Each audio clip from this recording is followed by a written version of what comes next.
اور بلکہ میں تو کہتا ہوں کہ اس کے ساتھ جس نے بھی ہاتھ ملایا وہ چور ہے، اور اگر وہ ہاتھ ملانے سے پہلے چور نہیں تھا تو ہاتھ ملانے کے بعد چور ہو گیا۔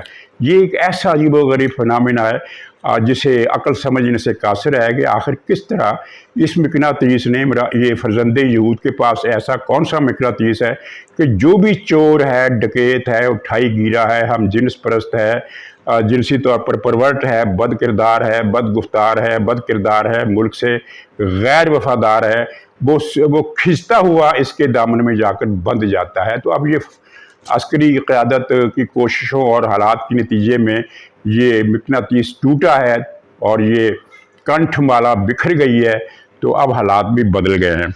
تو ناظرین، یہ تو خیر عمران خان کا ایک مشکل مرحلہ جو آج سے شروع ہو رہا ہے۔ اب مولوی عبدالشکور لکھنوی، آپ جانتے ہیں کہ پروجیکٹ عمران کے تحت 3 مولوی لانچ کیے گئے تھے۔ ایک یہ مولوی عبدالشکور جھنگوی، اور دوسرا وہ مولوی فسادی لاہور والا جو فوت ہو گیا ہے، اور تیسرا مولوی یہ تلمبے والا طارق جمیل۔ اچھا، اس نے کینیڈا میں بہت ہی شاندار رہائش گاہیں وسیع ہو رہی سینکڑوں کنال پر پھیلی ہوئی اس نے خریدی ہیں، اور ان میں اس نے جنت شداد بنائی ہوئی ہے۔ دنیا بھر میں دل بستگی کا جو بھی ساز و سامان دستیاب ہے یا بنایا گیا ہے وہ اس کی رہائش گاہ میں موجود ہے، اور اب یہ پاکستان نہیں آ رہا۔ وہ پاکستان کو اس نے امراً پاکستان سے لا تعلق اختیار کر لی ہے، اس کی وجہ اسی پروجیکٹ عمران کے ایک حصے سے ہے۔ تو بہرحال اس نے ایک نیا ڈانس شروع کیا جس میں کچھ درود شریف کے کلمات بھی شامل کیے گئے۔ یہ بذات خود ایک توہین ہے، لیکن کچھ اور کلمات ہیں عربی میں، وہ ایک ترانہ سے بنایا ہے، وہ گاتے ہیں۔ لیکن اس کی خاص بات 2 ہے۔ ایک تو یہ ہے کہ ان کے مریدوں کا اعتقاد ہے کہ یہ کرنے کے بعد پھر حج کی بھی ضرورت نہیں، اور دوسرا یہ ہے کہ یہ یہودیوں کے ڈانس ہورا کا چربہ ہے۔ وہ ایک چھوٹا سرکل بنا کر اس میں بھی جھک کر ناچتے ہیں، آپ اس کی ویڈیو دیکھ لیجئے، اور پھر ایک بڑا سرکل بنا کر اس میں بھی یہ سر کو جھکا کر جھکتے ہیں، رکوع کے حالت میں چلے جاتے ہیں اور پھر اٹھتے ہیں، اور ایک خاص ردم میں ہوتا ہے۔ تو یہ ہو بہو اس ہورا ڈانس کا چربہ ہے۔ یہ ایک عجیب و غریب چیز ہے کہ یہ پروجیکٹ عمران کے سارے تانے بانے جو ہیں وہ بالآخر یہودیوں سے جا کر ملتے ہیں۔ یہ دیکھیے۔ اچھا، دوسری بات یہ ہے کہ پاکستان آنے سے یہ غیر متعلق ہوا۔ آپ کو پتہ ہے کہ اس کو پروجیکٹ عمران کے ایک اہم کمپوننٹ کی حیثیت سے شامل کیا گیا تھا۔ اس کی ڈیوٹی تھی کہ پاکستان میں جو بریلوی مسلک کے لوگ ہیں، جو پہلے مولانا شاہ احمد نورانی مرحوم کی شخصیت کے تلے متحد تھے، ان کو طاہر القادری کی طرف لایا جائے تاکہ ان کا ووٹ مسلم لیگ کو نہ ملے، وہ ووٹ جو مسلم لیگ کو ملتا تھا وہ نہ ملے، یا جو مل سکتا تھا وہ نہ ملے، یا کسی اور کو مل سکتا تھا تو وہ نہ ملے۔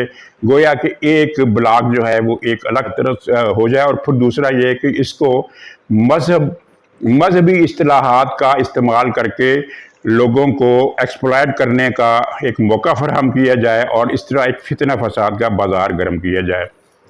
تو پاکستان میں اس کا اچھا خاصا اثر و رسوخ تھا۔ ویسے تھا یہ شروع سے فراڈیا۔ آپ کو یاد ہوگا کہ جب اسے نواز شریف کے خلاف اس نے کوئی دعویٰ وغیرہ کیا تھا تو اس نے اپنے غسل خانے میں ایک بکرے کا خون چھڑک کر اور پھر ایک گولی غسل خانے کی دیوار پر چلا کر یہ پریس کانفرنس کی اور بڑی دہائی دی کہ نواز شریف نے مجھ پر قاتلانہ حملہ کیا ہے، اور یہ میرا خون ہے جو، اور میرے ملازم کا خون ہے جو غسل خانے کی دیواروں پر گرا ہے، اور اللہ کا بڑا شکر ہے کہ ہم بچ گئے۔ ایک اس کا فرار کا چھوٹا سا واقعہ مجھے یاد آ گیا، اس کے بتائے بغیر رہا نہیں جائے گا۔ ایک مرتبہ یہ سعودی عرب گیا اور وہاں اس نے جدہ ایئرپورٹ سے 7 گھڑیاں خریدی، اور پھر جہاز پر بیٹھنے سے پہلے اس نے ٹیلی فون کیا کہ میں اتنے بجے لاہور ایئرپورٹ پر پہنچوں گا، تو ان 7 صحافیوں کو، جرنلسٹوں کو بلا لیا جائے۔ میں نے وہاں ایک پریس کانفرنس مختصر سی کرنی ہے، اور ان صحافیوں کو بلا لیا۔ جو 7 صحافی بلائے گئے تھے ان میں سے ایک صحافی تھے رؤوف طاہر مرحوم۔ تو انہوں نے بتایا کہ طاہر القادری نے کہا کہ میں آپ سب کے لیے گھڑیاں لایا ہوں تحفے میں، سب کو ایک ایک گھڑی دی۔ 6 گھڑیاں دینے کے بعد وہ طاہر القادری کا ہاتھ رک گیا۔ وہ بیگ میں ہاتھ ڈالتا پھر نکال لیتا، ہاتھ پورا نہیں ڈالتا، بس ہاتھ ڈالنے کا وہ کرتا ایک تھوڑا سا ڈرامہ، اور پھر واپس لے آتا۔ پھر 3-4 ایسا مرتبہ ایسا کرنے کے بعد اس نے پھر ہاتھ ڈال دیا اور 7ویں گھڑی بھی نکال کر 7ویں صحافی کو دے دی، اور پھر جو اللہ کا شکر ادا کیا اور کہا کہ بھائیو بات دراصل یہ ہے کہ گھڑیاں میں 6 لایا تھا، آپ آ گئے 7، تو میں شرمندہ ہو رہا تھا کہ 6 کو میں گھڑیاں دے بیٹھا ہوں، تو 7ویں کو میں کیا کروں، کیونکہ گھڑیاں تو کل 6 تھی، خریدی اس نے 7 تھی۔ اچھا پھر میں نے ایک دعا پڑھی اللہ سے کہ اللہ میری عزت رکھو، اور پھر میں نے ہاتھ ڈالا تو 7ویں گھڑی بھی نکل آئی۔ اب وہ جرنلسٹ تھے، وہ تو ایسے ڈھگوسلوں میں نہیں آتے، وہ عام آدمی ہوتا تو اس نے کہا تھا واہ پیر صاحب کی کیا کرامت ہے، پیر صاحب کیا پہنچے ہوئے ہیں۔ تو ایمنی گواہ جو وہ بھی ایک صحافی تھا، اس نے جدہ میں یہ بتایا کہ میرے سامنے مولوی صاحب نے 7 گھڑیاں خریدی تھی، ان 7 گھڑیوں کو اس نے آ کر 6 بتایا، اور 7ویں کو اللہ تعالیٰ کی طرف سے معجزہ قرار دیا۔ یہ ایسا فراڈیا تھا شروع دن سے ہی۔ تو بہرحال اس نے پروجیکٹ عمران کے تحت جو کہ ظہیر الاسلام اور رحیل غیر شریف نے شروع کیا تھا، بعد میں پھر اس کو باجوہ اور یہ فیض نے اٹھا لیا، اس سے پہلے پاشا تھا، جو وہ کہانی الگ ہے۔ تو اس میں اس کا پھر زوال کیوں ہوا؟ اس کی اچھی خاصی فالوئنگ تھی، یعنی بریلوی مکتبہ فکر کے ایک بڑا حصہ اس کا پیروکار تھا، ایک بڑا حصہ جو تھا وہ جماعت اہل سنت، بچے کھچے JUP اور دوسرے جماعتوں میں منقسم تھا، اور ایک بڑا حصہ اس کے ساتھ تھا۔ وہ حصہ اس سے چھن گیا۔ 2 واقعات ناظرین ہوئے، اور دونوں واقعات کا تعلق پروجیکٹ عمران سے ہے۔ دھرنے دیے گئے 2014 میں، ایک دھرنا عمران خان کا تھا اور ایک دھرنا تھا مولوی صاحب کا۔ مولوی صاحب سے جب وہ یہ بات ہوئی، وہ ظہیر الاسلام کیا نام تھا وہ ISI کا، وہ بزدل چیف جو تھا، منافق اور شیطان، اس نے مولوی کو، اس کو بھی عمران کو بھی بتایا، مولوی کو بھی بتایا کہ تم ڈٹے رہو، فلاں تاریخ کو ہم حکومت کا تختہ الٹ دیں گے۔ ان دونوں نے اپنے اپنے دھرنوں میں اس کو مختلف انداز سے بیان کیا۔ عمران خان نے کہا کہ میرا دل یہ کہتا ہے کہ انگلی پرسوں یا ترسوں، اس نے کچھ دن بتایا کہ امپائر کی انگلی اس دن کھڑی ہو جائے گی، جو تاریخ اس کو ظہیر الاسلام نے بتائی تھی۔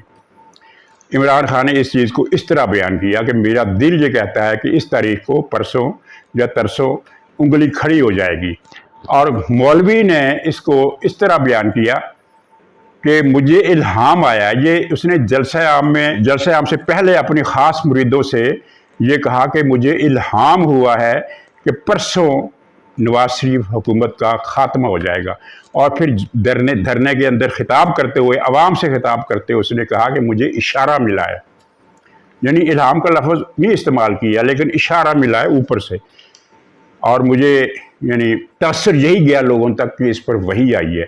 اور جناب بہت واہ واہ ہوئی، اور کہا کہ ہمارے پیر صاحب جو ہیں کتنے پہنچے ہوئے ہیں، ان پر تو الہامات ہوتے ہیں۔ وہ پرسوں آئی، ترسوں آئی، 15 دن اور گزر گئے، 2 مہینے اور گزر گئے، 3 مہینے اور گزر گئے۔ اس نے پھر اپنے الہام میں ترمیم کی اور کہا کہ نہیں وہ کچھ رد و بدل ہو گیا ہے۔ تو اب مجھے جو اوپر سے بشارت ہوئی ہے وہ یہ ہے کہ اگلے 5-6 دن میں قصہ پاک، اور اس نے پھر یوں ہاتھ ہلا کر گا کر یہ بتایا کہ 5ویں یا 6 دن نواز شریف کی حکومت کا قصہ ختم۔ مریدوں نے ایک بار پھر اعتبار کر لیا، وہ بھی نہیں ہوا، اس کو دھرنا اٹھانا پڑا، پھر اس کے بعد عمران خان نے بھی دھرنا اٹھا دیا۔ تو اس واقعے سے مریدوں کی ایک تعداد اس سے بدظن ہو گئی کہ یہ تو جھوٹے الہام بیان کرتا ہے، کیونکہ اگر اس پر الہام ہوتا ہے تو اس تاریخ تک نواز شریف کا تختہ لازماً الٹ جانا چاہیے تھا، کیونکہ نعوذ باللہ اللہ تعالیٰ کی دی گئی اطلاع کے بارے میں غلط ہونے کا تو کوئی 1% بھی امکان ظاہر کرے تو وہ اس کا ایمان ختم ہو جاتا ہے، ایمان مشکوک ہو جاتا ہے۔ تو ایک تو اس سے اس کو زک پہنچی، دوسرا پھر اسی کے ساتھ پھر جب دھرنا ناکام ہوا اور نواز شریف کی حکومت نے مدت پوری کی، اگرچہ نواز شریف مدت پوری نہیں کر سکے، تو اس سے بھی اس کے کارکنوں کا ایک طبقہ اس سے بدظن ہوا۔ دوسرا مسئلہ کیا ہوا؟ دوسرا مسئلہ پروجیکٹ عمران کے تحت ایک لاہور کے ایک فسادی مولوی کو جو ہر وقت گالیاں بکتا تھا اور مخالفوں کی گردنیں اڑانے کی بات کرتا تھا، اور اس نے کئی مخالفوں کی گردنیں اڑوائی بھی، اس سے کہا گیا کہ اب مولوی کی جگہ تم نے لینی ہے۔ انہی لوگوں نے کہا جنہوں نے پروجیکٹ عمران خان لانچ کیا تھا کہ اب مولوی کی جگہ تم نے لینی ہے۔ چنانچہ پھر آپ نے دیکھا کہ اس کے مولوی عبدالشکور جنگوی کے جو عقیدت مند تھے بچے کھچے، وہ اس فسادی مولوی کی صفوں میں آ گئے۔ آپ کو یاد ہوگا قصور میں ایک بچی زینب قتل ہوئی تھی، اس کے قاتل کا نام تھا عمران۔ وہ پہلے مولوی عبدالشکور جنگوی کا کارکن تھا، اس کے اجتماعات میں نعتیں پڑھا کرتا تھا، پھر وہ بعد میں اس فسادی مولوی کی جماعت میں آ گیا اور پھر اس میں نعتیں پڑھنی شروع ہو گئی. ایسے ہی لوگ تھے ان دونوں جماعتوں میں، اسی طرح کے لوگ تھے. تو وہ اس کی مولوی فسادی کی طاقت بڑھ گئی. پھر مولوی فسادی سے بڑے کام لیے گئے. وہ دھرنا وہ فیض آباد والا اس سے کروایا گیا، اور جس میں پھر وہ اس نے فیض نے رقم بھی بانٹی تھی، اور جس کے تحت مسلم لیگ نون کے وزیروں کے گھر جلائے گئے، ان کے اوپر گولیاں چلائی گئی، ان پر بڑے بڑے حملے کیے گئے، نواز شریف کی طرف جوتا پھینکا گیا. ہر طرح کی غنڈہ گردی فساد اس جماعت نے کیا. اس کے بعد پھر اس فسادی مولوی کی طاقت اور بڑھ گئی، اور جب اس کی طاقت اور بڑھ گئی تو پھر اسے ٹھکانے لگا دیا گیا. پروجیکٹ عمران والوں نے ہی اسے استعمال کیا اور پھر ٹھکانے لگا دیا. پھر جب دوبارہ محسوس ہوا کہ نہیں اس کی پھر ضرورت ہے، تو پھر اس کے بیٹے کو آگے کر دیا. اب وہ بیٹا فساد پھیلاتا پھرتا ہے، لیکن ظاہر ہے اب اس کے پاس باپ جیسی قوت نہیں ہے، اور نہ ہی اس کے سرپرست ہے. اور نئی قیادت جب سے آئی ہے اس کو فی الحال اگنور کیا جا رہا ہے، کسی قسم کی سپورٹ نہیں دی جا رہی. تو جناب یہ تھے مولوی عبدالشکور کے پاکستان میں زوال کے دو بنیادی اسباب، اور ان دونوں بنیادی اسباب کا تعلق پروجیکٹ عمران سے ہے، جو اب اپنے عبرتناک انجام کی طرف مرحلہ بمرحلہ قدم بقدم بڑھ رہا ہے. اور وہ ڈی ڈے جو ہے وہ کسی دن بھی آ سکتا ہے. ناظرین، عمران خان کی گرفتاری بھی ہمارے اندازوں کے خلاف کسی بھی وقت اس طرح سے ہوگی کہ ہم سب حیران رہ جائیں گے. ناظرین اجازت دیجیے، انشاءاللہ اگلے ولاگ میں پھر ملاقات ہوگی. تب تک کے لیے خدا حافظ.